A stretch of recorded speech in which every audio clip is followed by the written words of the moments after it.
Et bonjour, c'est Nicolas de Immobilier Compagnie, bienvenue dans cette nouvelle émission. Et dans cette émission, on va encore analyser un passage, enfin deux investisseurs, parce que là j'ai fait un petit peu de montage avant d'attaquer. On a fait un petit peu vite fait, tu vas voir.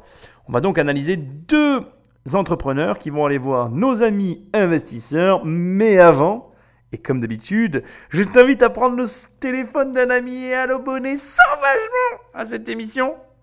Ou alors, à me laisser 5 étoiles et un commentaire. Oh, t'es pas obligé de me laisser 5 étoiles, tu peux me lancer une. Laisse-moi un commentaire pour que je vois ce qui va et ce qui va pas. Bref, laisse-moi un commentaire parce que c'est ce qui m'aide le mieux à référencer cette émission. Ça prend quelques minutes pour toi et pour moi. Mais tu n'imagines pas à quel point ça peut m'aider. Ensuite, et comme d'habitude, tu peux aller sur le site immobiliercompagnie.com dans l'onglet livres et tu peux soit télécharger les 100 premières pages de mon livre Devenir riche sans argent, soit tu vas directement sur Amazon ou toujours dans Immobilier Compagnie, tu peux cliquer, commander le livre et le recevoir par la poste. Et tu verras, c'est un excellent bouquin qui parle d'argent, d'enrichissement, d'entrepreneuriat. C'est un livre à moitié sur ma vie, à moitié sur des principes que mon expérience m'a permis de retranscrire au travers de cet ouvrage. Enfin et pour finir, toujours sur Immobilier Compagnie, dans l'onglet Programme, il y a un seul programme, 1 million. Tu cliques et on travaille ensemble. C'est aussi simple que ça. Avant d'attaquer l'émission, et ça me paraît tout à fait normal, je ne sais pas ce qui s'est passé la semaine dernière, mais j'ai reçu une vague de messages anormalement élevés par rapport à d'habitude. Alors, avant même d'attaquer l'émission, déjà je veux te remercier. Je veux te remercier de m'envoyer des messages. Je veux tous vous remercier.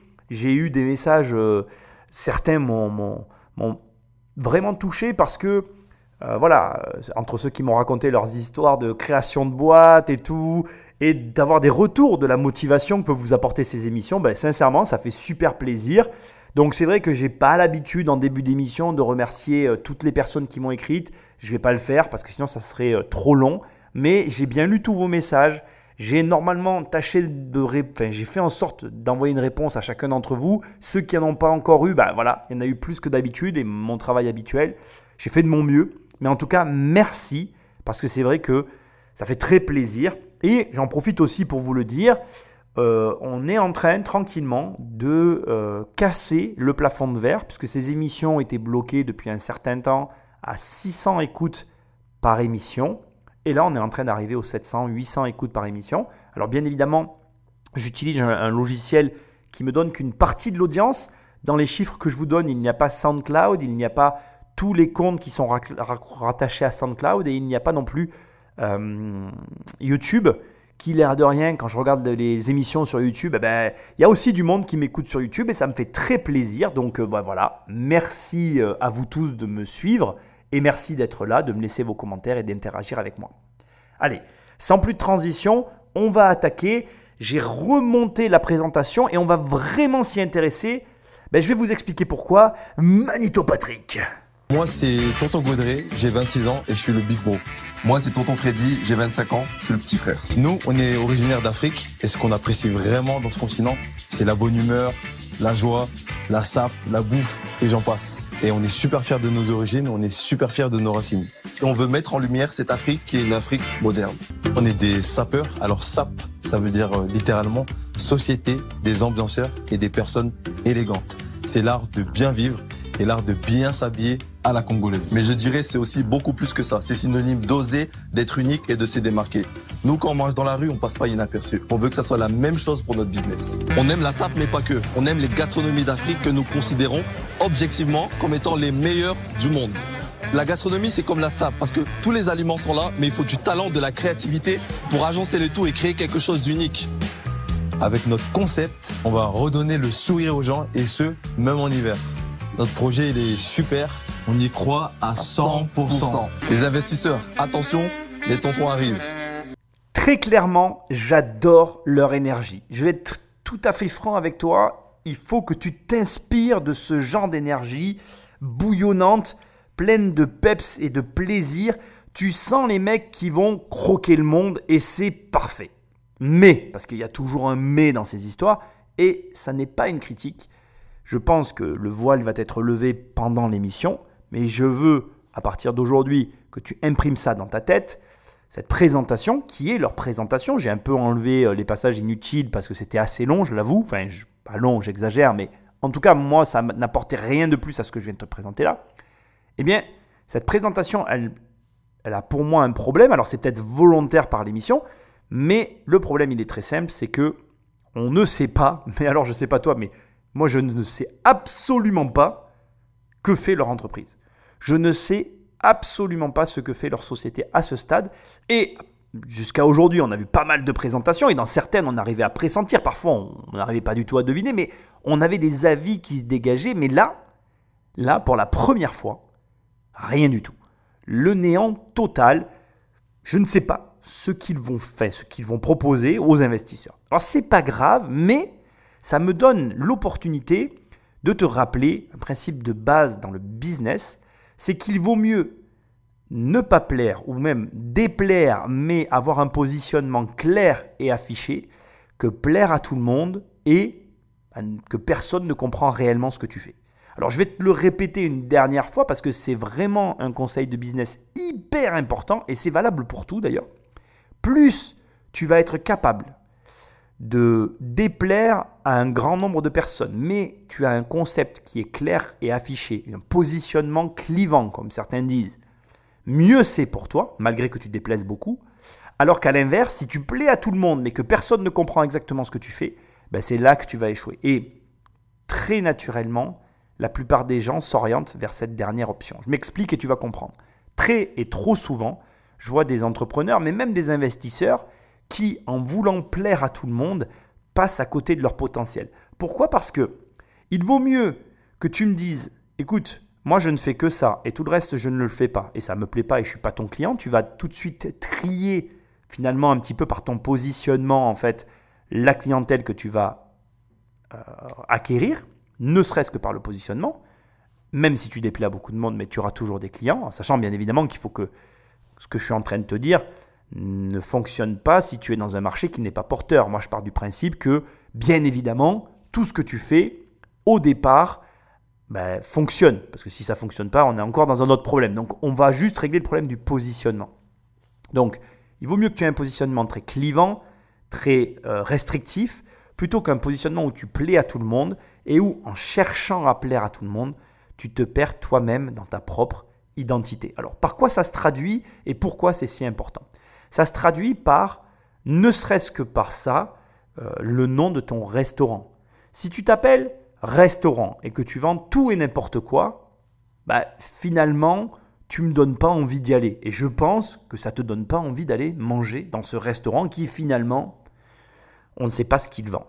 Alors que si je suis un restaurant italien, même si tu n'as pas envie de manger italien, il y aura toujours quelqu'un qui voudra manger italien. Et c'est vachement plus clair dès le départ pour tout le monde, pour toi, pour moi. Et même quand je me perds dans mon travail, eh bien le fait d'avoir affiché aussi clairement ma position, ça peut me permettre de me remettre sur les rails, à moi-même, le propre propriétaire du restaurant. Donc ce que j'essaye de te dire, avant même qu'on attaque cette émission, c'est que quoi que tu fasses dans la vie, n'aie pas peur de réduire drastiquement les cibles auxquelles tu t'adresses. Ça peut paraître très contre-intuitif, ça peut même faire peur à certaines personnes parce qu'il y a des gens qui te disent plus tu as de produits, plus tu vendras. Mais c'est pas vrai. C'est vrai si ton positionnement de départ est clairement affiché. C'est-à-dire que c'est vachement intéressant ce que je suis en train de te dire et j'espère que tu comprends où je veux en venir. Si par exemple tu es un restaurant italien et que tu rajoutes à ton menu plein de plats italiens, oui, plus tu vas proposer de plats, plus tu vendras. Encore faut-il qu'ils soient tous bons et que tu arrives à tous les produire, mais tu comprends l'idée. Mais si tu es un restaurant et que tu proposes tout et rien comme plat, comme au départ le concept est clair pour personne, déjà tu auras peu de clients et ceux qui vont venir seront encore plus perdus par ta carte. Et donc, tout se fait comme ça par un système un petit peu, je ne vais pas dire pyramidal, mais dans l'autre sens, en gros, il faut d'abord poser les bases, les fondations de ce que tu fais. Et là, en fait, je n'émets aucun jugement. J'adore en plus cette énergie, j'adore l'état d'esprit de ces deux personnages. Mais pour l'instant, je ne suis pas capable de savoir ce qu'ils vont me proposer. Et ça me dérange. Ça me dérange en tant que client. Alors, ils ont dit qu'ils étaient des sapeurs. Et d'ailleurs, ils ont pris le mot sap et ils en ont fait ce qu'on appelle plus communément un acronyme. Alors un acronyme, si jamais tu ne sais pas ce que c'est un mot formé des initiales de plusieurs mots ou bien de lettres ou syllabes initiales ou parfois de mélange de lettres initiales et non initiales et qui se prononce comme un mot normal et non pas lettre par lettre. Alors attention, avant qu'on aille un peu plus loin, je veux quand même que ton soit très clair. Eux, ils ont pris le mot sap, d'accord ? qui n'est pas utilisé dans la société actuelle dans le sens premier de ce mot-là, ils l'ont retransformé en, je te le rappelle aussi rapidement, société des ambianceurs et des personnes élégantes. Société S, ambianceur A, personne P, élégante E, SAP. Alors, il faut que tu saches que le mot SAP, là on est parti dans un délire. Le mot SAP, en fait, ça veut dire trancher ou fosse creusée sous une construction pour la faire écrouler. Ça, c'est la première définition, selon le Larousse, du mot SAP. C'est une tranchée ou une fosse creusée sous une construction pour la faire écrouler. Ça nous touche directement dans l'immobilier. Sinon, la deuxième signification du mot SAP, c'est l'action de se saper, l'action de s'habiller. Voilà, donc j'avais vraiment envie de rétablir la chose. Bref, ils ont fait donc du mot SAP l'acronyme de leur société. Et forcément, quand moi j'entends ça dans l'explication, je me dis que ça a un rapport avec les habits. Mais je te mets maintenant le passage d'après parce que j'étais un petit peu curieux sur cette émission et j'avoue, j'ai un petit peu commencé. Regarde ça. Très joli comme couleur. C'est les chaises de nos classes d'école primaire. Qu'est-ce que c'est? Ils vendent des plateaux? Je pense plutôt qu'on est même dans la bouffe, moi. Dans la bouffe. La boisson même. Il y a des assiettes, donc des couverts. On doit bien y avoir quelque chose à manger. Alors j'en profite, c'est vrai, j'avoue, encore une fois, voilà, je ne sais absolument pas ce qu'ils vont montrer. Là, on est au point où je m'en suis arrêté, parce que j'ai voulu faire un peu du tri. J'ai vu que l'intro de cette émission était un petit peu cafouillis, donc je me suis permis de nous faire aller direct au but. Mais tout de suite, j'ai remarqué, je me suis dit, tiens, c'est marrant, ils n'ont pas un positionnement clair. Et j'ai besoin de te faire passer ce message, quoi que tu fasses. Il vaut mieux, et je te le répéterai jusqu'à la fin de cette émission, je crois, il vaut mieux que tu déplaises, mais qu'on sache ce que tu proposes et ce que tu vends, plutôt que tu plaises à tout le monde et qu'à la fin, le client ne sache pas réellement ce que tu as à vendre. C'est vraiment, par exemple, typiquement, si tu me demandais quelle entreprise pour toi représente parfaitement ce que tu es en train de dire, pour moi, c'est Le Bon Coin en fait. Le Bon Coin, c'est devenu tout et n'importe quoi. Et c'est tellement n'importe quoi que faut que tu saches qu'il y a des gens qui le boycottent, il y a des gens qui veulent même plus y aller. Moi, je n'apprécie pas plus que ça Le Bon Coin. J'y vais parce que, voilà, comme pour toutes les raisons, parce qu'il y a des choses qui m'y intéressent, en tout cas qui m'y attirent, mais c'est clairement pas un site que j'apprécie ou que j'affectionne. C'est vraiment je rentre et je sors, je regarde vite fait s'il y a ce que je cherche ou pas, en gros des immeubles, hein, tu me connais, et je repars, quoi. C'est vraiment un site où j'achèterai jamais rien, quoi, parce que c'est tout et n'importe quoi. Et c'est surtout, dans ma tête à moi, c'est surtout n'importe quoi. Donc, comment je vais dire ça ? Ne cherche pas à être tout et n'importe quoi. Toutes les grandes entreprises de ce monde sont spécialisées au départ. Et après, effectivement, pour celles qui sont agrandies, elles ont étendu leurs tentacules. Mais au départ, elles étaient spécialisées. Spécialise-toi. Ton positionnement de départ est primordial. Et voilà, c'était vraiment l'occasion pour cette intro d'émission de te parler de ça. Maintenant, on va rentrer dans le dur. On va voir ce qu'ils proposent parce que je suis quand même curieux pour le coup. Je ne sais pas à quoi m'attendre. Comme je t'avais dit, donc on est toujours dans la même émission. On est dans l'émission où il y avait les personnes qui avaient les masques. Donc j'avais vraiment vu que ce passage. Je n'ai pas vu le reste, ni avant ni après. Donc là, on va vraiment découvrir ensemble ce qu'ils proposent. J'ai la sensation, comme Catherine l'a fait remarquer et Marc de Bordeaux, il y a l'air d'avoir de la bouffe, il y a l'air d'avoir des plateaux. Enfin, il y a l'air d'avoir un petit peu de tout. C'est vrai que je ne suis pas fan de tout. Mais après, si le concept est intelligent, voilà, il faut toujours rester ouvert. C'est aussi un deuxième message sous-jacent. Ça reste qu'une première impression. La vie doit t'apprendre et m'a appris d'aller au-delà des premières impressions. Alors des fois, tu perds ton temps. C'est vrai que la première impression est la bonne. Mais parfois, ça vaut le coup. On va voir ensemble dans quelle catégorie se situent ces deux jeunes entrepreneurs. Bonjour. Jumbo. Bonjour. Bonjour. Et les chaussettes, on y est là. Les chaussettes. Génial. Prévu la totale. Hein. Magnifique. La Ah, totale. vous êtes trop beau. Merci beaucoup. Donc, Jumbo, moi c'est Tonton Gaudré j'ai 26 ans et je suis le cofondateur de Les Tontons Afro avec mon frère qui va se présenter. Jumbo, moi c'est Tonton Freddy et j'ai 25 ans. Nous sommes ici pour vous proposer l'opportunité de pouvoir investir chez Les Tontons Afro pour 15% de notre capital pour 160 000 €. Mais avant tout, ce que je vous propose, c'est d'abord un petit quiz. Ah, cool, moi je suis à fond. Si je vous demande de me citer un plat italien, vous allez me dire? La pizza. Très bien, bonne réponse. Deuxième question, quel est selon vous le plat le plus connu du Japon? Les sushis. Sushi, bonne réponse.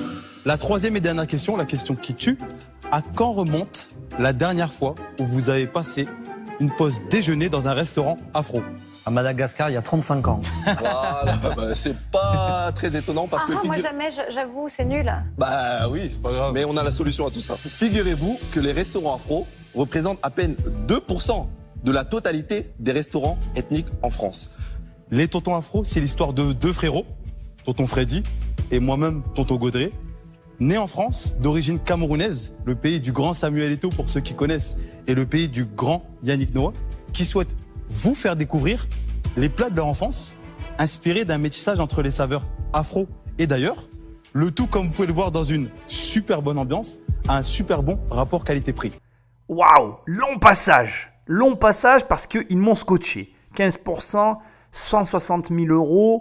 Bon, je vais être franc avec toi. T'as pas vu les images. Ils ont un style. Ils ont vraiment un style très fort.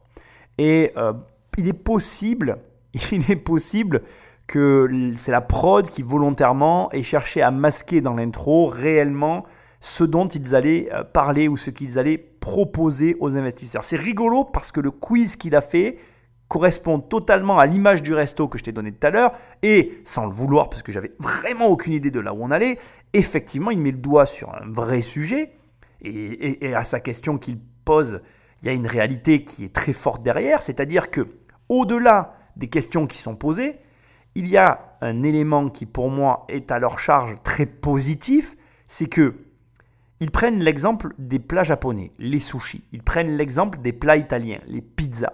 On est sur des styles de façon globale, que ce soit l'Italie, le Japon, on est sur un style très marqué. C'est-à-dire qu'il y a une personnalité très forte derrière ces ethnies.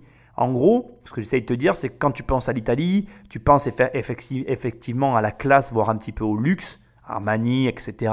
Et tu penses à la pizza et aux pâtes. C'est naturel. Quand tu passes au Japon, tu penses à la rigueur, au samouraï, au manga et tu penses au sushi. Quand tu penses aux Amériques, tu penses au Harley Davidson, au baroudeur et tu penses au hamburger. Et tu vois, ce sont des cultures très fortes. Et s'il y a bien une culture très forte dans la même veine, effectivement, c'est la culture afro. Tu ne peux pas dire le contraire. Quand on parle de l'Afrique, je pense à la savane, je pense au côté sauvage et quelque part à l'enivrement du voyage. Et la question est très, très, très pertinente. Quelle est la dernière fois que tu as mangé dans un restaurant afro? Alors moi, je vais te répondre. La dernière fois que j'ai mangé dans un restaurant afro, c'était le Bodegón Colonial. C'était un restaurant du style colonial, donc pas très à l'avantage des afros. Excusez-moi, mais c'est la réalité. Et en plus, j'ai mangé des plats typiques qui étaient vraiment marquants. Je me rappelle d'ailleurs d'un truc que je m'amusais à cuisiner.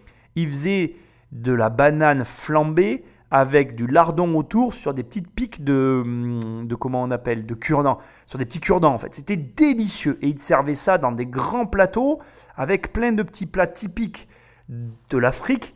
Je m'en rappelle comme c'était hier, c'était exceptionnel. Et j'ai jamais compris pourquoi effectivement il y avait si peu de restaurants afro qui se soient développés sur notre sol alors qu'on est face à une culture qui est aussi forte à mon sens que les autres cultures que j'ai citées tout à l'heure. Donc effectivement, si on est sur un concept de restaurant dans ce goût-là, ils ont bien fait en fait de nous cacher un peu de quoi ils allaient nous parler parce que effectivement, il y a quelque chose de très fort. Maintenant, il y a deux problèmes que je vois, moi ici, avant même qu'on attaque. Le premier, c'est, et j'espère qu'il va être levé directement par l'émission, c'est que si tu demandes ça 160 000 € pour 15% du capital, c'est que forcément, tu as fait du chiffre d'affaires. Donc, j'espère qu'on est face à une société qui est en exercice. Ça, c'est vraiment important. Encore une fois, je ne te le répéterai jamais assez dans ces émissions. Demander de l'argent, c'est bien. Demander de l'argent de façon cohérente par rapport à ce que tu fais, bah, c'est mieux. Il faut que tu fasses quelque chose. Si tu demandes beaucoup d'argent, c'est que tu fais déjà du chiffre. Si tu demandes moins d'argent, c'est parce que tu ne fais pas grand-chose, mais que tu es dans un concept qui est, comment je vais dire, porteur.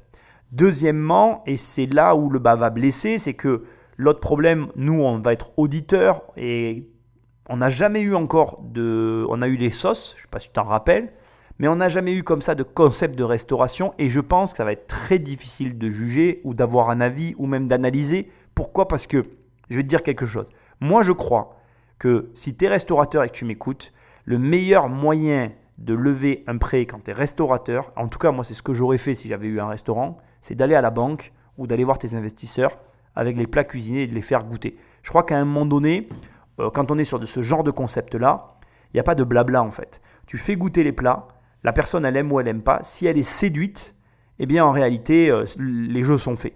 Donc là, on a la chance d'avoir Marc qui est quand même une chaîne de restaurants.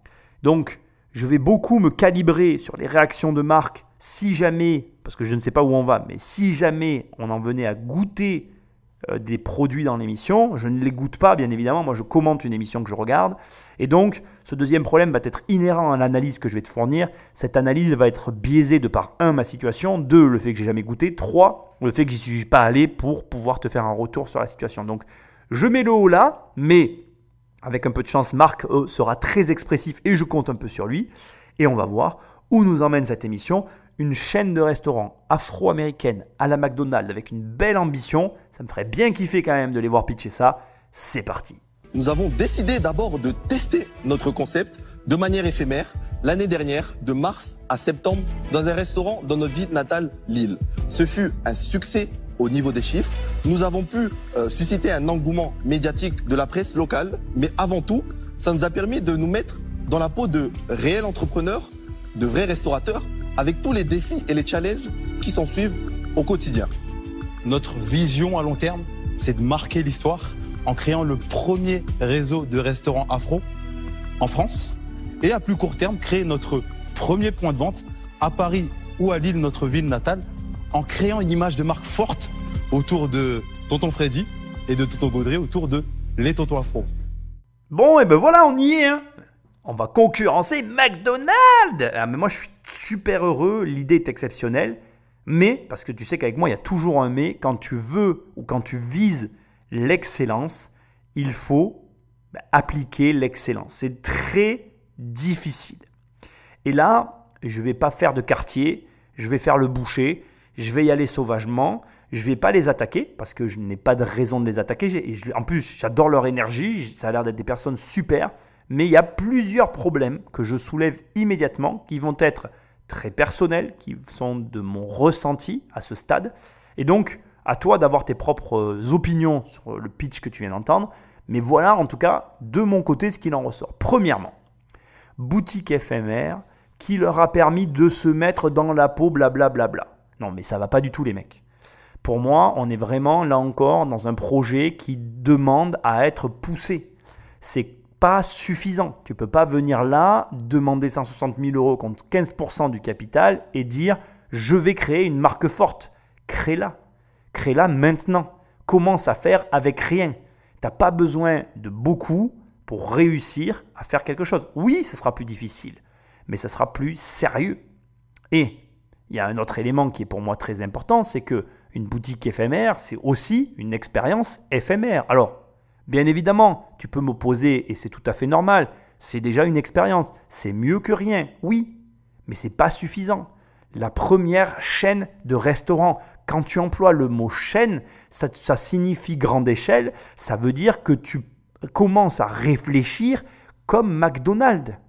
Et quand tu arrives là, avec l'ambition de, mais tu ne peux pas ne l'avoir que dans la tête. Il va falloir aller chercher derrière toi et au plus profond de toi toutes les ressources possibles. Et là, je suis désolé, je ne les connais pas, on va voir la suite de l'histoire, mais ça ne sent pas les fonds de tiroir qui ont été raclés pour arriver à aller se chercher dans la dernière limite de tout ce qu'on a à donner pour réussir à porter son projet. Non, ça sent vraiment les mecs qui ont une idée, qui ont sûrement des cartouches, lesquelles on ne les connaît pas encore, on va les découvrir, mais ils n'ont pas, à mon sens, suffisamment poussé le concept parce que pour moi, et je vais oser le dire, tu as les moyens actuellement de te lancer sans argent. Et donc, tu ne dois pas venir ici demander 160 000 € sur un projet de cette envergure. Tu dois venir ici demander des millions. Et le problème là, c'est qu'en fait, on a une ambition, alors c'est mon ressenti personnel, on a une ambition d'un côté qui n'est pas en corrélation avec la situation réelle. Et donc on passe à côté du potentiel. Mais combien il y a de gens qui font ça? Et je m'excuse de dire ça, mais pourquoi je parle comme ça? Pourquoi, à ton avis, qu'est-ce qui me fait avoir ces propos alors que, pour l'instant, rien n'a été mis sur la table? Eh bien, je vais te le dire. Le nom. Les Tontons Afro. Je trouve ce nom très sympathique, il est très clair, il a le mérite de savoir où on va aller manger. Mais, pour moi, il n'est pas à la hauteur de McDonald's. McDonald's, si tu veux créer une chaîne de cette envergure, à cette hauteur-là, il va falloir mettre le paquet, à commencer par le nom. Et cette émission, je l'ai commencée sans savoir de la meilleure façon qui soit, c'est que dans la vie, il ne suffit pas, pour faire une entreprise telle que McDonald's, il ne suffit pas d'avoir une idée. Et tout le problème de l'idée vient de là. L'idée à elle seule ne suffit pas. Admettons que l'idée soit la base à partir de laquelle est forgée une entreprise. Mais prends la société McDonald's. L'idée ne vient pas de Ray Kroc. Ce n'est pas lui qui a eu l'idée de McDo. Ça te montre que même si c'est l'idée qui est à la base d'eux, l'idée ne fait rien. Parce qu'il te faut une compétence très rare, exceptionnelle, mais que tu peux avoir. Parce que c'est une compétence que l'on travaille. Il te faut une compétence qui est la suivante, celle de « je suis capable de réaliser des merveilles avec des bouts de bois. Je suis capable, tel MacGyver, de réparer une voiture avec un couteau et un verre en plastique et un bout de ficelle. » Parce que si tu n'as pas le bout de ficelle, MacGyver, il ne fait plus rien. Mais ce que je veux te dire, c'est que la compétence qu'avait Ray Kroc, et d'ailleurs je pense que le film l'a très bien transmise, c'est que malgré une marge hyper réduite, malgré des contraintes hyper sévères, malgré un rayon de braquage hyper réduit, il a réussi à développer la franchise. C'est un mec, tu lui donnais une ficelle, un gobelet en plastique et un bout de bois, et il te construisait quelque chose, quoi. Alors peut-être pas un truc faramineux, mais il faisait un truc. Et ce que tu dois comprendre, c'est que ça, c'est une vraie compétence que tu ne développes qu'avec la galère, qu'avec l'absence de moyens, qu'avec l'absence d'argent, qu'avec l'absence d'idées.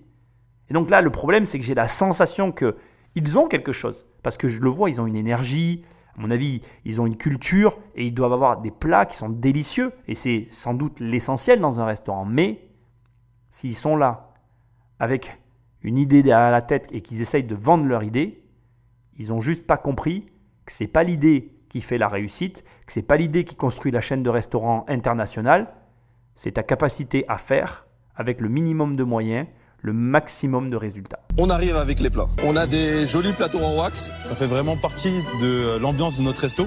L'idée, c'est vraiment de proposer plus qu'un produit, mais un vrai voyage. Donc ça, c'est une spécialité du Cameroun, c'est ça? Exactement, qui s'appelle poulet DG. Alors, vous pouvez la mettre à l'endroit. Ça sent très bon, en tout cas. Merci beaucoup. Là, vous avez le poulet directeur général. C'est une fricassée de poulet fumé au bois de hêtre avec des délicieuses bananes plantains. C'est le plat national du Cameroun. Tonton Gaudret va vous ramener la boisson qui est le foléré. C'est une boisson à base de flair d'hibiscus faite par nous. C'est très très bon. Hein. Ouais. Merci. Le poulet est dingue. Voilà. Donc là, vous voulez créer un restaurant? Exactement. Quel est le montant de l'investissement pour le premier Alors, le montant de l'investissement pour un restaurant, il est de 500 000 €. Voilà. Et ces 160 000 € vont nous servir d'apport personnel auprès de la banque pour pouvoir financer le reste. J'ai le sourire aux lèvres. Comment dire? J'ai le sourire aux lèvres. Je me moque pas. Hein. J'ai le sourire aux lèvres parce que la naïveté de la réponse est belle. Mais elle me dérange. Elle me dérange, cette réponse. C'est comme si je te disais, tu veux pas me faire un virement de 100 000 balles, ça me servira d'apport pour acheter mon immeuble. Normalement, hein, si tu es normalement constitué, tu me diras, mais démerde-toi. Débrouille-toi, je suis pas là pour financer tes lubies, quoi. Je veux dire, alors, on est dans l'investissement, mais je ne sais pas comment t'expliquer. Ce qui ne va pas, c'est qu'en fait, je ne sais pas si tu ressens le malaise que je ressens, mais ça peut marcher. Hein. Sur un malentendu, il y en a peut-être un qui va lever le portefeuille. Mais je ne sais pas comment dire. C'est-à-dire que l'idée... Je suis embêté, donc je vais commencer par ça.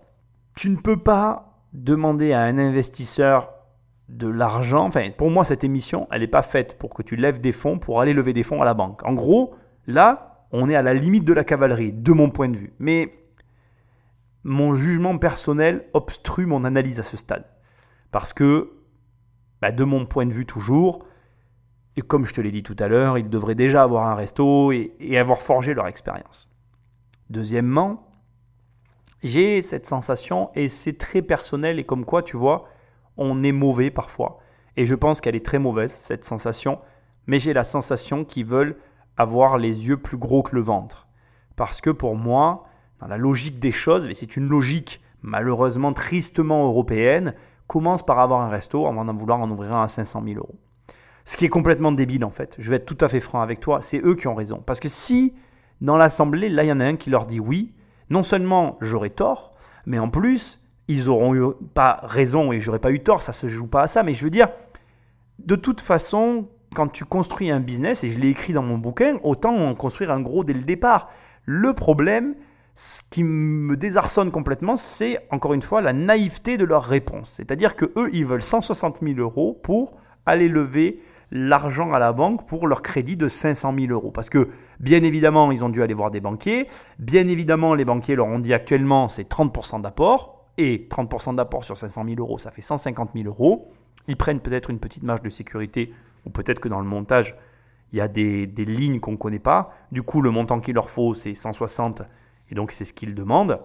Parfois, des mecs comme moi qui sont habitués à des montages vont chercher des choses très compliquées alors que là, aussi simplement que ça va fonctionner.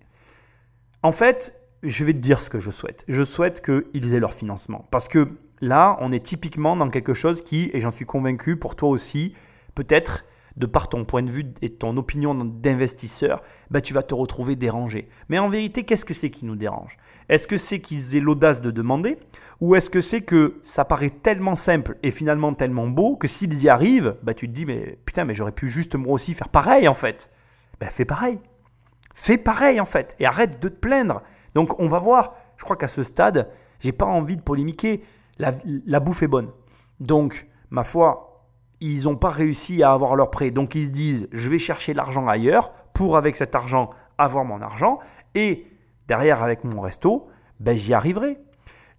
Mécaniquement, on se dit quoi? On se dit, ils n'ont pas d'expérience. Ou quelqu'un va leur demander quelle est leur expérience, qui serait légitime. En admettant qu'ils n'aient pas d'expérience, on va prendre cette hypothèse. Ils n'ont aucune expérience de la restauration.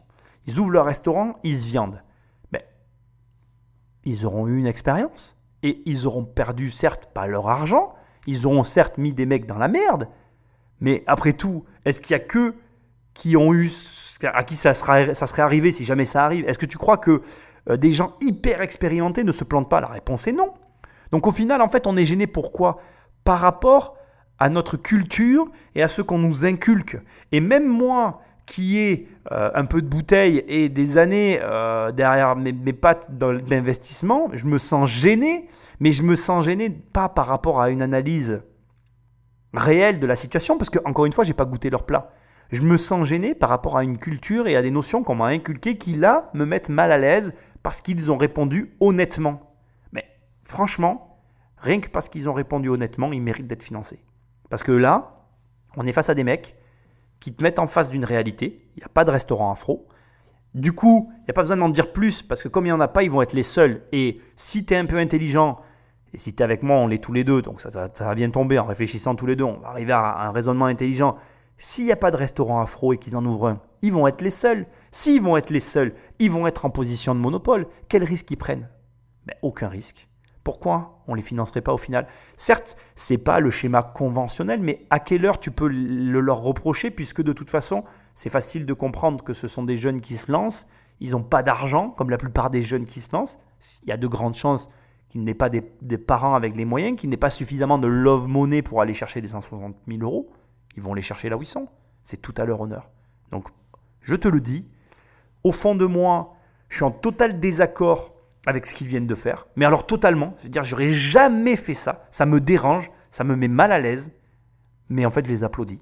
Je leur dis bravo. Ils ont osé faire ce que peut-être toi, tu n'oserais pas faire. Ce que peut-être moi, je n'oserais pas faire. Parce que je trouve ça osé, que je trouve ça cavalier. Parce que quelque part, ils n'ont pas mis en avant une expérience. Ils ont eu une boutique éphémère. Je trouve tout ça un petit peu survolé, tu vois, comme un élève qui a à peine la moyenne et qui vient et qui te dit au prochain devoir, je vais avoir 20, vas-y, file-moi de la thune parce que tu verras, je suis sûr que je vais les avoir. En gros, je dois les croire sur parole. Encore une fois, comme je te le dis aussi dans ces émissions, il y a des éléments que nous n'avons pas et que sûrement ils ont. Donc bon, on va dire que je dois les croire sur parole. Ça me met mal à l'aise. Mais est-ce que parce que ça me met mal à l'aise, c'est une mauvaise idée ? Non, je ne crois pas. Et comme je viens de te le dire, si on réfléchit 2 secondes, si c'est les seuls à avoir un restaurant afro qui propose des plats typiques, ils sont en position de monopole et le risque est proche de 0. Alors, est-ce que vous pouvez nous parler un peu de votre parcours ? Moi, j'ai effectué des études de commerce en alternance pendant 5 ans chez un grand groupe énergéticien. Je vous laisse deviner lequel. Et moi, passionné de cuisine depuis l'enfance, j'ai fait toutes mes études dans une école hôtelière. Et ensuite, je suis parti travailler à l'étranger, notamment aux États-Unis, en France et à Monaco. En cuisine ? En cuisine, oui, en cuisine. Et vous avez déjà donc géré un restaurant ou uniquement durant les jours éphémères ? Moi, j'ai une expérience dans la restauration, mais plutôt en tant qu'employé. Ma plus grande expérience, c'est aux États-Unis, où je travaillais dans un grand hôtel pour le service traiteur. Et quand vous avez testé votre concept, vous l'avez testé dans quelles conditions, pendant combien de temps ? C'était une fois par semaine dans un local en plein centre de Lille, dans une rue cachée. Donc, grâce à tous les réseaux sociaux, on a réussi chaque samedi à accueillir plus de 200 personnes. À quel tarif ? Ça correspond, 200 couverts, ça correspond à un chiffre d'affaires de 3 000 € avec un ticket moyen de 15 € par personne. Pas mal. Ça fait 3 000 € de chiffre d'affaires, si jamais tu te poses la question, à 15 € en moyenne par personne, une fois par semaine. Donc tu te fais 3 000 € par semaine, ça fait qu'ils faisaient 12 000 € par mois avec une seule journée par semaine. Bravo à eux. Le truc, c'est que c'est presque beau tellement c'est dit naïvement en fait. C'est-à-dire qu'il y en a un qui a fait des études de commerce, l'autre qui a été cuisinier. Donc là, on peut se dire qu'on peut se reposer quand même sur une expérience de cuisinier, mais il reconnaît de lui-même, moi je n'ai jamais été chef d'entreprise. J'étais salarié cuisinier dans les cuisines, donc j'ai une expérience de la restauration, mais pas en tant que directeur d'établissement. Écoute, je trouve ça, moi je trouve que en fait, je suis très, comment je vais dire, cette émission risque de te surprendre. Je pense qu'elle te surprend déjà parce que finalement, elle est très contre-intuitive parce qu'au fond de moi, mon analyse est mitigée. C'est-à-dire que je reconnais que l'analyse de départ, qui est de dire qu'il n'y a pas de restaurant afro, apporte à elle seule un avantage non négligeable sur le projet. Et en plus, encore une fois, tout le monde unanimement a l'air de dire que c'est délicieux ce qu'ils ont proposé.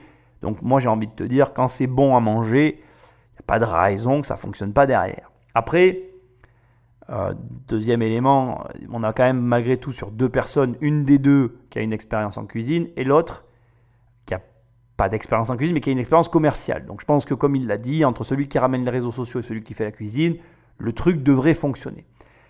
La réalité, c'est que je vais être très franc avec toi et je vais te donner un sentiment brut parce que là, c'est ce qui me vient à ce moment précis. Je pense que ces jeunes, s'ils sont là devant ces investisseurs, c'est la faute des banques. Il faut que tu saches que déjà en 2008, les banquiers ont été énormément échaudés par les restaurateurs et le métier de la restauration en général. Il faut que tu saches aussi que les marchands de biens et les restaurateurs, aujourd'hui, aux yeux des banques, sont sur un pied d'égalité. Ce sont des activités à risque. Les banquiers se sont cassés les dents, mais alors littéralement et complètement, mais droit dans le mur, avec beaucoup d'activités de bouche, donc de restauration, pour la simple et bonne raison que tout le monde, dans le début des années 2000, s'est un peu mis à lancer son restaurant, comme un peu tout le monde s'est lancé dans l'immobilier. Et beaucoup trop de personnes ont fait perdre beaucoup trop d'argent à beaucoup trop de banques.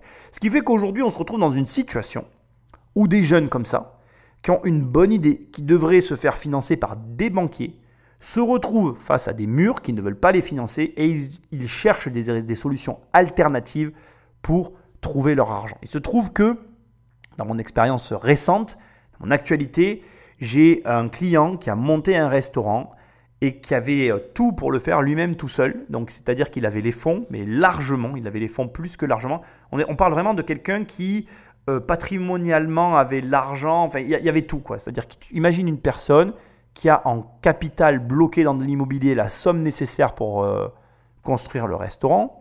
Imagine que toujours cette personne a les 3/4 de la somme pour construire le restaurant. Eh bien, les banquiers lui ont dit non. Pourquoi ? Pour une seule et unique raison. Il voulait qu'il ait un ou une associée qui ait de l'expérience dans la restauration pour protéger leur investissement. On parle d'un investissement équivalent à celui-ci, supérieur, non pardon. On parle d'un investissement supérieur à celui de l'émission et on parle aussi d'un concept de restauration très proche des McDonald's. Mais c'est un autre débat, je ne vais pas rentrer dans ce terrain-là. Là où je t'emmène, c'est qu'aujourd'hui, on est dans une situation où malheureusement, les banquiers ne font plus leur travail. Alors, ils vendent des téléphones, ils vendent des assurances, ils vendent des crédits conso, ils adorent vendre des crédits voitures. Mais certains types de prêts, comme la restauration, c'est clairement compliqué pour eux. Et donc, mon sentiment à ce moment précis de l'émission, c'est que si ces jeunes sont ici, c'est parce qu'ils n'ont pas trouvé de banquier pour les suivre, ce que je comprends. Et enfin, je comprends. Non, je ne comprends pas pourquoi les banquiers ne les suivent pas, mais je comprends pourquoi ils sont là, parce qu'à défaut d'un financement classique, ils essayent de passer par des financements secondaires. Ce qui m'amène au conseil que je veux te donner.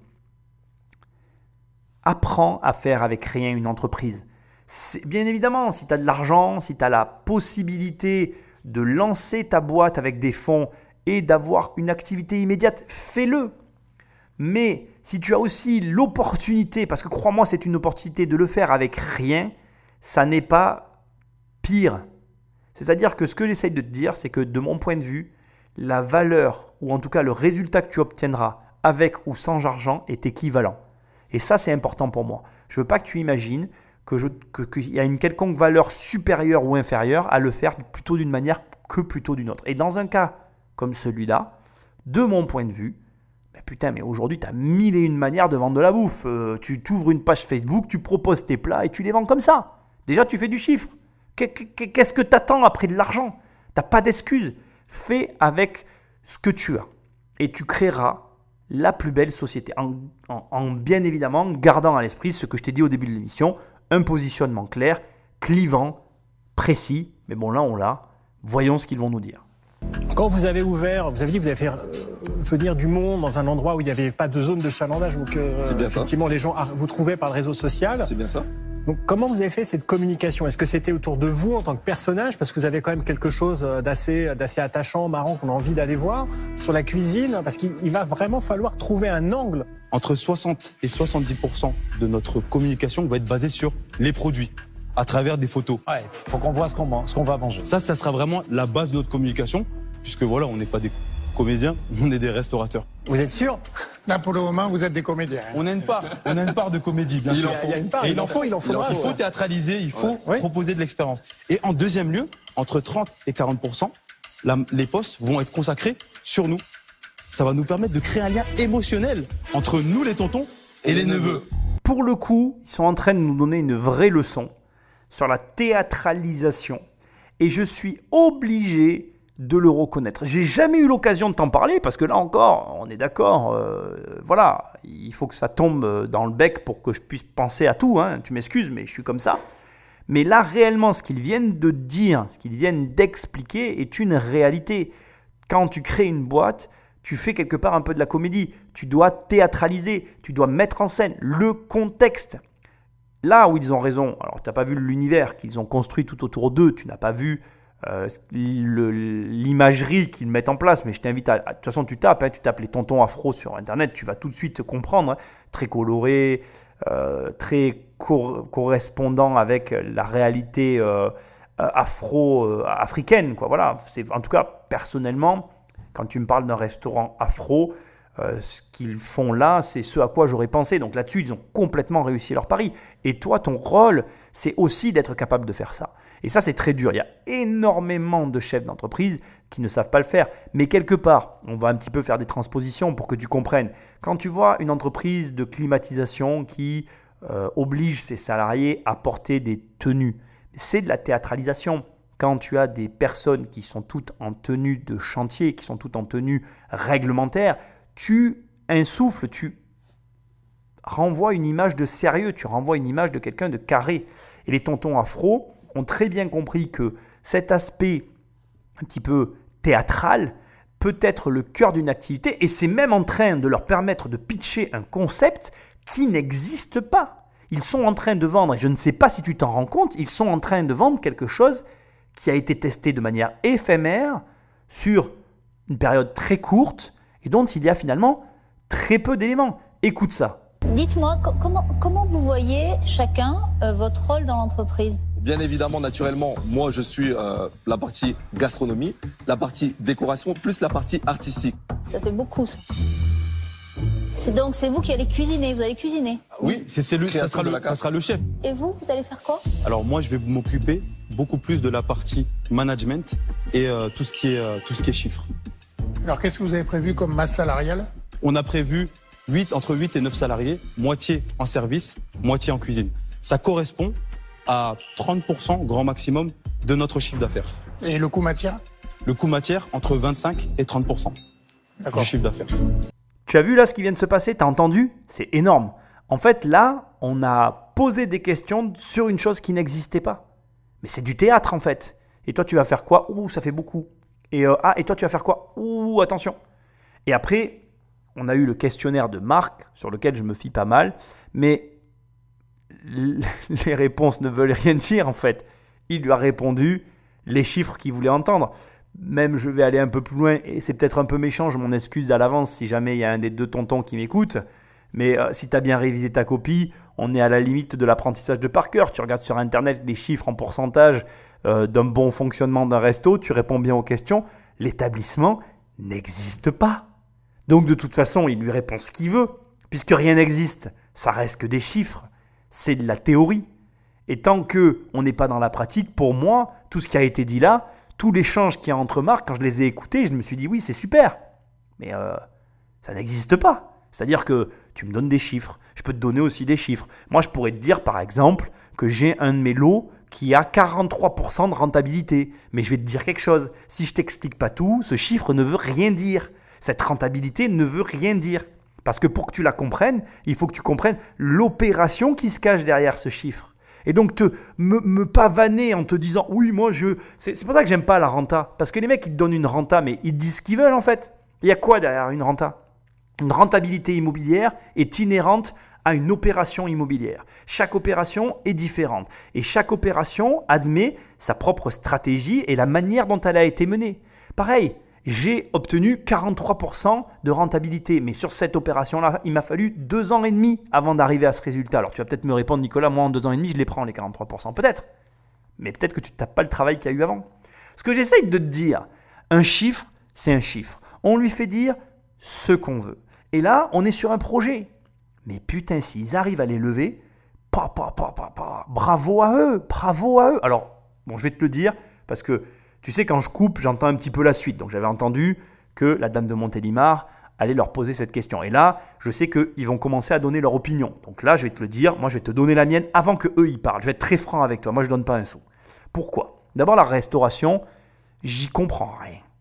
Donc, comme j'y comprends rien, parce que je ne suis absolument pas cuisiné, j'y mettrai pas un sou de ma poche pour y investir. Parce que je ne suis pas capable. Je ne peux pas faire. Par contre, je suis un énorme client. C'est-à-dire que moi, tu me dis, viens, j'ai ouvert un resto. C'est même pas besoin que tu m'invites en fait. Tu me dis juste, tu as ouvert un resto, je viendrai en fait. Parce que j'adore ça. J'adore les restos, c'est mon délire. Je suis méga client. Donc en plus, tu vois, depuis tout à l'heure, je fais l'émission, j'ai envie d'y manger. Tu vois, je suis hyper curieux.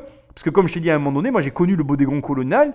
Pardon, je parlais vite. J'ai connu le Bodégon Colonial. Je kiffais cette chaîne de resto parce que c'était tellement original à l'époque. Ça a fermé. Enfin, dans ma région, ça a fermé. Peut-être que ça existe chez toi, mais chez moi, ça n'existe plus. Bref, j'ai trop envie d'aller goûter leur cuisine. Mais parce que je suis client. mais je ne serai jamais investisseur. Jamais. Et, je me sens quand même obligé de te le dire, ils viennent de nous donner une leçon de théâtralisation. Ils viennent de nous donner une leçon de pitch. Et ils viennent de nous montrer aussi, et ça je veux quand même que tu l'entendes, que si tu as une bonne idée, une idée qui te met dans une position de monopole, ben, tu peux créer la confusion. Et franchement, moi en tout cas je suis confus.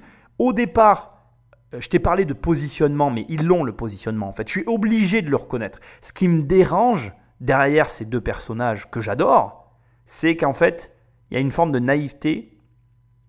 Mais cette naïveté, je la comprends aussi parce que je suis confronté au milieu bancaire et franchement, que ce soit avec l'immobilier ou la restauration, ils sont devenus tellement compliqués que j'arrive très bien à comprendre aujourd'hui que ce genre d'entrepreneur se tourne vers d'autres systèmes de financement. Ça en est même presque obligatoire parce que malheureusement, il y a toute une tranche, même une énorme partie du système financier, j'ose pas le dire, mais je dirais 90% des banquiers actuellement financent très difficilement ce genre de restaurant. C'est-à-dire que tous les restaurants à plus de 300 000 euros d'investissement, si tu n'as pas un gros apport, une solide expérience et que tu ne montes pas de patte blanche et que tu ne rentres pas dans une galère de ouf, crois-moi, c'est une vraie galère. Pour l'avoir vu il n'y a pas longtemps, une bonne grosse galère, pire que celle que nous on peut vivre dans l'investissement immobilier. Ouais, pire.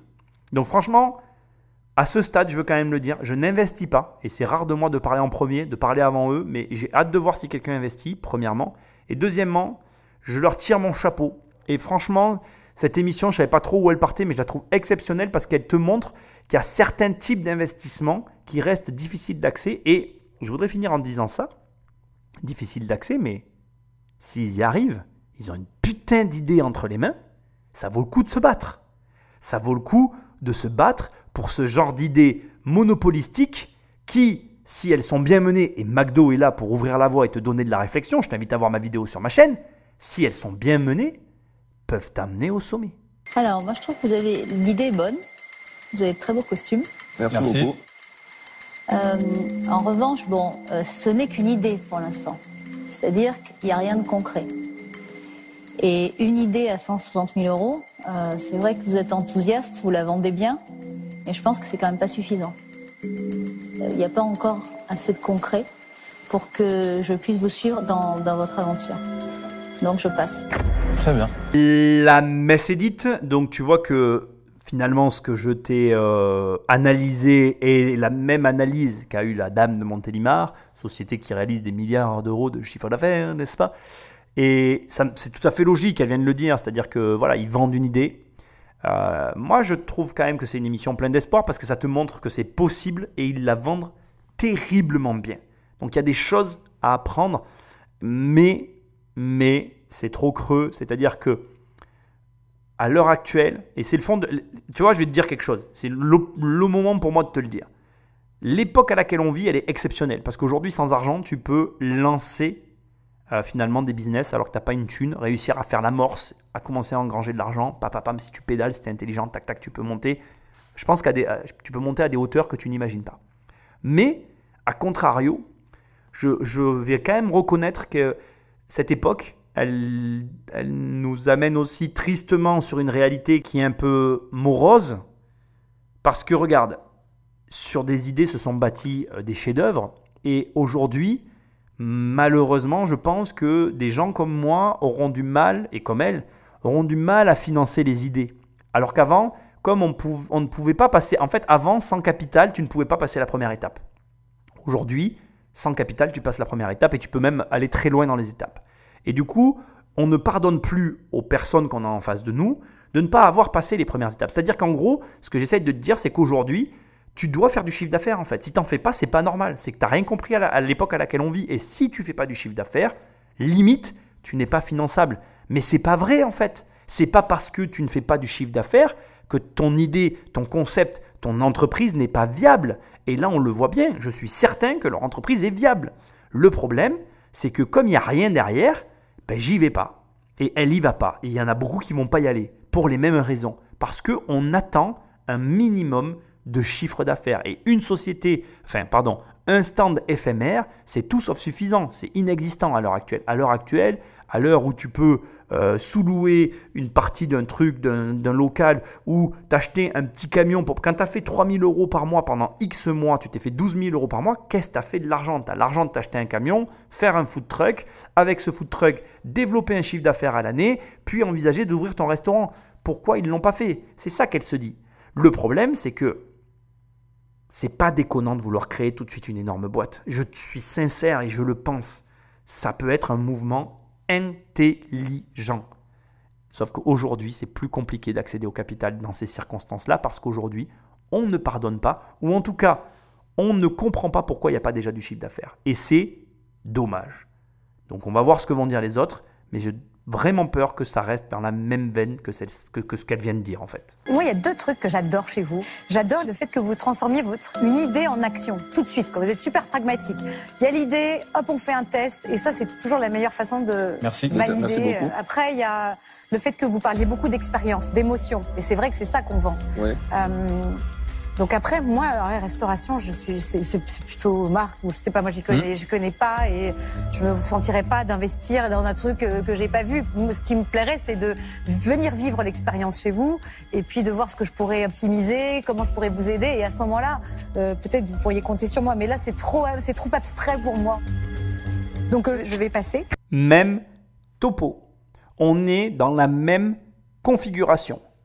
Trop abstrait, incapacité de se projeter, difficulté à comprendre finalement l'univers, enfin là j'exagère un peu, pardon, il n'y a pas de difficulté à comprendre l'univers, elle a très bien compris l'univers, elle a très bien compris l'émotion, mais projet pas suffisamment avancé, c'est ce qui en retombe. Et d'ailleurs c'est amusant parce que Catherine, la dame en rouge, souligne de mon point de vue quelque chose que je trouve intéressant. Elle dit: moi, je serais utile si vous aviez déjà le concept dans les mains et que je puisse rentrer à l'intérieur. Et là, je pourrais vous dire quoi améliorer. Et ça me permet, à ce stade, ça ne va rien faire avancer notre affaire dans l'histoire, mais de mieux comprendre Catherine. C'est une femme qui a besoin de rentrer dans un concept et de l'améliorer. Et j'ai beaucoup aimé ce qu'elle a souligné aussi. On vend avant tout de l'émotion. Comme je te l'ai dit tout à l'heure, il y a quelque chose qui nous ont appris, la théâtralisation. On n'en a jamais vraiment parlé. Et effectivement, si tu comprends, et eux l'ont très bien compris, pourquoi ils arrivent à vendre une idée comme ça, abstraite, c'est parce qu'ils proposent une émotion. Ils proposent une émotion générale et c'est la raison pour laquelle, au début, j'ai mal perçu ce qu'ils allaient proposer. Je pensais qu'ils allaient proposer des vêtements parce qu'il y avait tout un univers autour d'eux et j'avais l'impression qu'ils voulaient tout vendre alors qu'ils vendaient finalement que de la bouffe. Mais c'est eux qui ont raison. Si tu proposes une expérience, pourquoi Walt Disney ça marche? Je t'ai déjà parlé dans ces émissions de l'expérience générale, l'expérience client, c'est hyper important. Si tu vends une émotion, tes clients reviendront. Rappelle-toi de ça, ça rime en plus. Si tu arrives à vendre une émotion, tes clients reviendront pour réavoir leur dose d'émotion. C'est aussi simple que ça. Et eux, ils l'ont parfaitement compris, à tel point que même une idée qui n'existe pas, ils arrivent à véhiculer à l'intérieur de l'émotion et qu'ils arrivent à créer un doute. Parce que là, tu ne le sais pas, mais chacun des investisseurs a le même doute que toi et moi. Cette espèce de doute qui nous envahit parce qu'on se dit « Putain, c'est vrai qu'il n'y a pas de resto afro, il n'y a pas de vrai resto afro, qu'avec une identité aussi forte, si on arrivait à avoir l'identité telle que McDonald's a réussi à l'acquérir, on est sûr de faire un carton. » Ça se joue à un chouïa, ça se joue à l'effet MacGyver, ça se joue à est-ce aurait-il pu ne pas, avant de venir, créer un putain de restaurant pour nous montrer que c'était possible. Putain, il faisait ça. On était tous à genoux en train de les prier comme des dieux sur terre vivants. J'exagère, je sais. Écoutons la suite. Alors, moi j'adore le concept. Je trouve que vous êtes, en termes de marketing, super.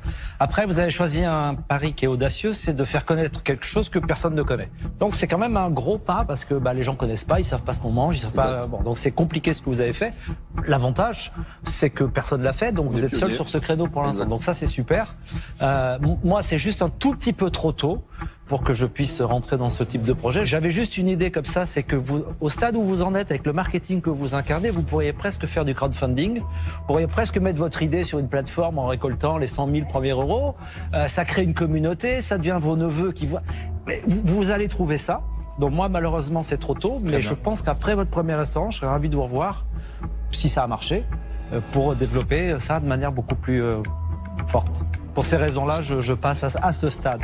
Bon, ben, mes analyses sont parfaites. Marc, quand est-ce que tu viens faire un podcast avec Immobilier Compagnie, hein?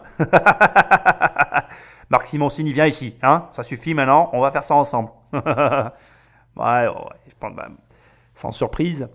Sans surprise, mais attends, il reste quand même un gros morceau. Il reste Marc de Bordeaux, l'autre Marc qui lui est restaurateur. Marc Simoncini l'a très justement souligné, comme je te le souligne depuis le début de l'émission. Ils sont seuls sur ce marché. Et rien que ça fait la différence. Et ça peut peut-être faire lever le portefeuille de Marc de Bordeaux. Bon, on va juste toucher un mot du crowdfunding, parce qu'à ce stade, je trouve que c'est aussi important d'apporter quelques petites précisions sur le sujet. Personnellement, je vais quand même te donner mon sentiment.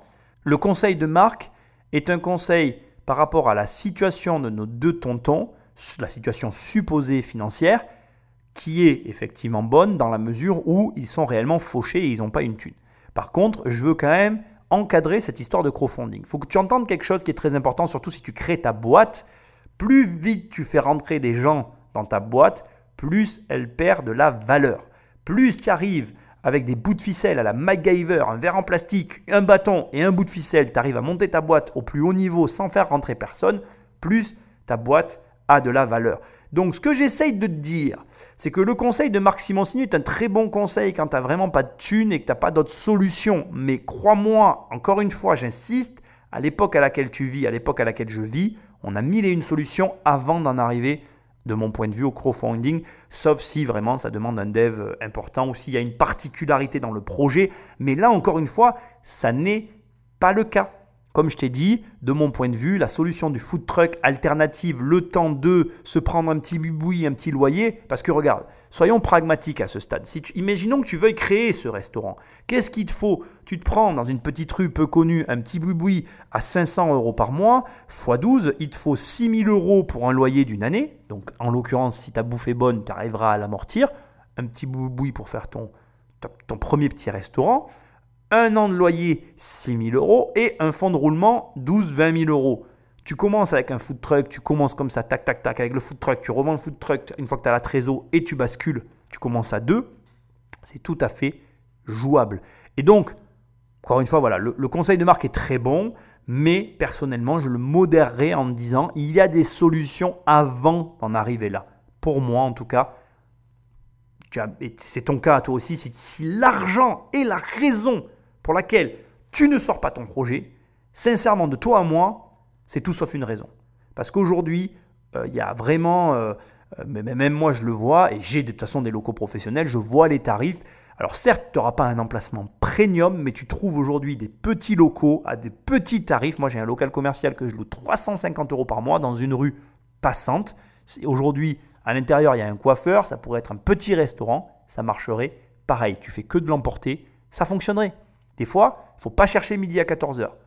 Bref, écoutons le suivant. J'adore votre style. Merci. Je pense que ce que j'apprécie beaucoup dans le concept, c'est qu'il est incarné. Et ça, je pense que c'est très important. Parce que vendre un resto, un plat, des choses comme ça, c'est super dur. Vous arrivez avec un concept, il est incarné. Et je pense qu'il faut vraiment tout miser là-dessus. Le nom, il est très sympa. Ce que vous faites, c'est très bon. Le poulet directeur général, avec le nom, c'est super. Et il y a vraiment tellement de choses à faire autour de ça. Par contre, c'est pas du tout mon univers, la restauration. Ça, j'y connais rien. Je suis jamais allé dans un restaurant afro. Et pourtant,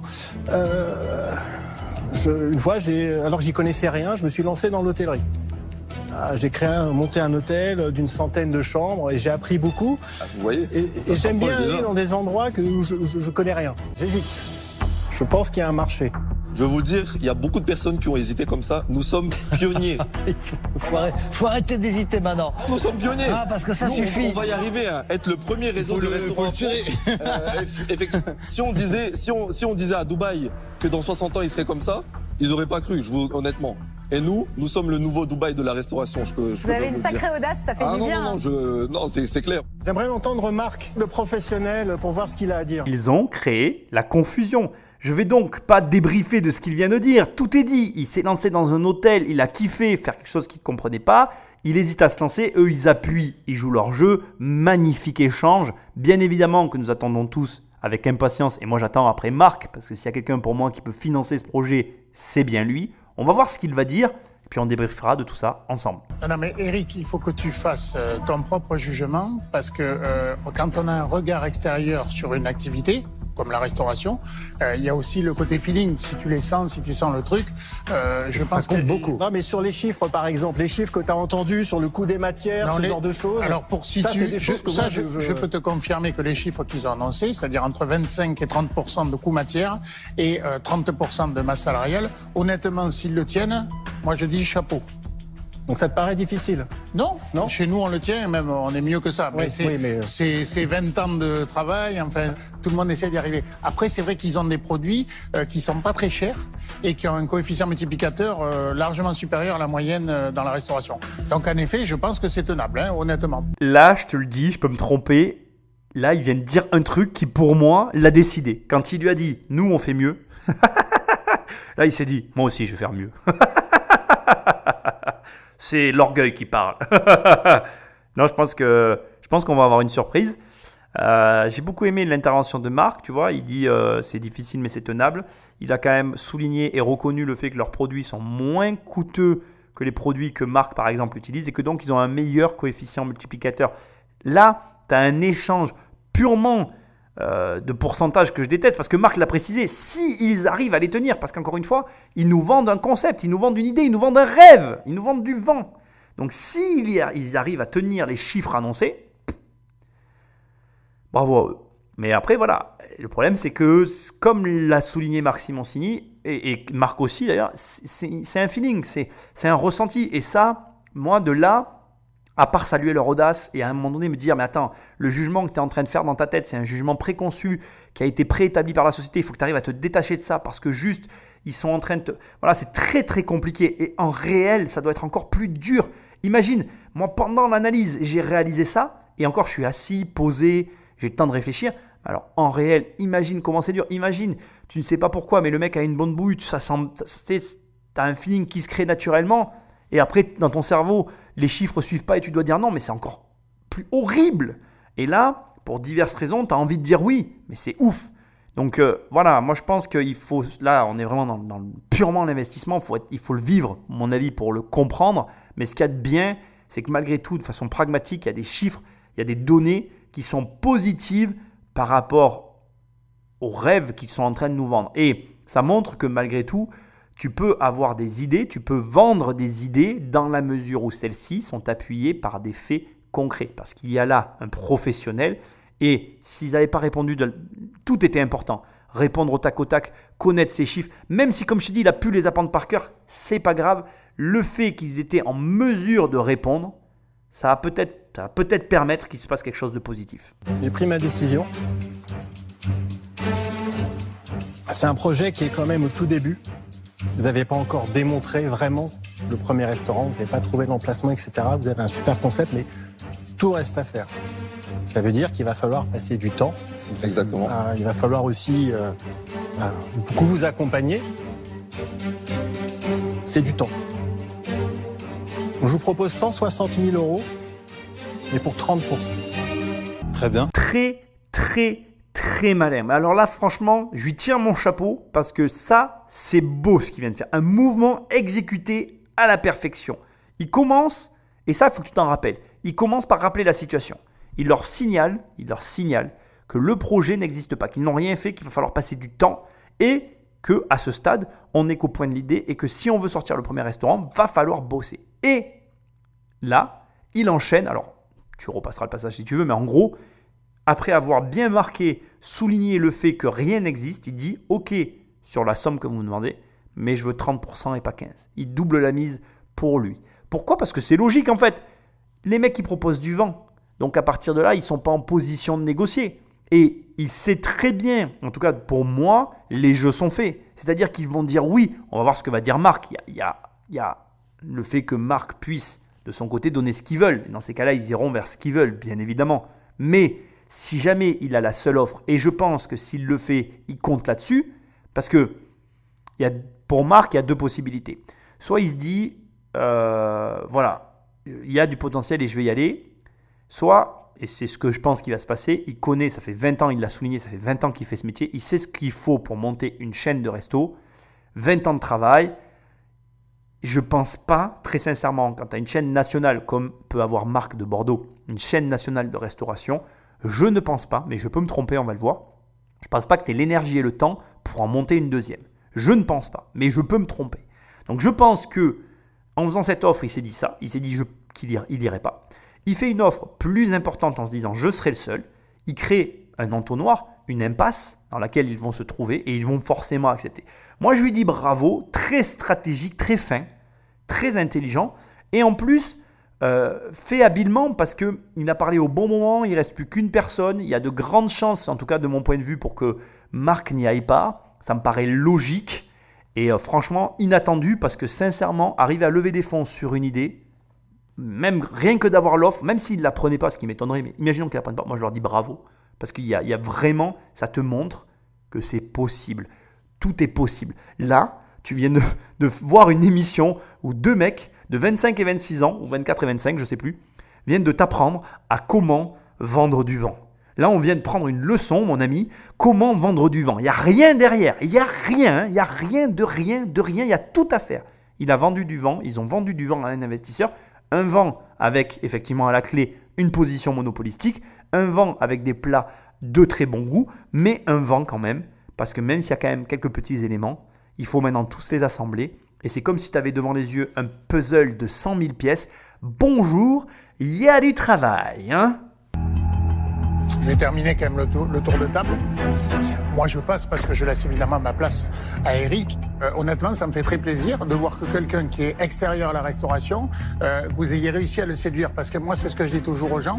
Il n'y a pas besoin d'argent pour réussir dans la vie. Parce que si on a de l'argent, on risque de le perdre. Alors que là, vous n'avez pas un sou, on le voit bien. Et que... On le voit bien. On le voit bien. Ah ouais? Quand on en voit qu'il n'y a pas un sou. Ils ont 3500 € de frein. Non, mais parce que vous avez réussi à le convaincre. C'est l'esprit de conviction qui prime surtout. Énorme. Ils n'ont pas d'argent, on le voit bien. Hein, c'est des pauvres. En sortant, ils vont faire la manche, là, ils vont me demander des sous dans ma bagnole. Mais faites-les partir.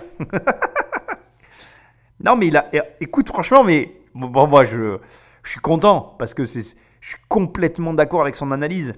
De pas avoir d'argent. Moi, j'ai pas eu d'argent et je te le dis, c'est une chance. C'est une chance. J'avais rien à perdre. Et même encore aujourd'hui, je continue à vivre comme si j'avais rien à perdre. Parce que j'ai rien à perdre. Parce qu'au pire, je reviendrai là où j'étais. Et comme je sais comment c'était, j'ai pas trop envie d'y retourner. Je vais pas faire genre, tu vois. Je suis mieux là où je suis que là où j'étais. Mais ce que j'essaie de te dire, c'est que ce qu'il dit Marc là, il a raison.